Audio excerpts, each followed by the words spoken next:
minus it. 8 minus 0 is 8. 6 minus 5 is 1. Now bring this number down, 7. Now 2 9s are 18.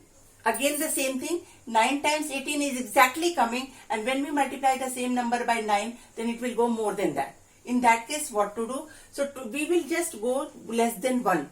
Okay, 8 times. So make a rough column. There is no place, so I am writing it here this side. We will rub it now. So we will take it 25 multiplied by 8. It is 200. Okay, which is more than this. So again I will try it for 25 multiplied by 7.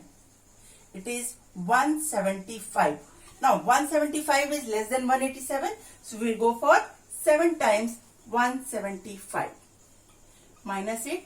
7 minus 5 is 2. 8 minus 7 is 1. Now bring this number down, 5. 2 6s are 12.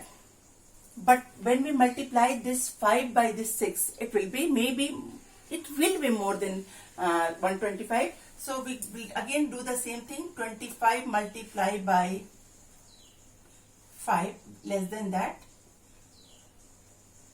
And then. Clear? Now, what things you have to keep in your mind? First, if the number exactly, for example, 2 3s are 6, 3 times it is divisible, exactly same number. In that case, 2 digits are there, it will exceed. If I will multiply 25 by 3, it will exceed to the 68. Clear? So we will go less than that.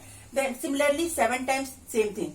Second thing, what you have to take care of, I saw that many of the children are doing this. They are doing it 1 minus 1 0 here.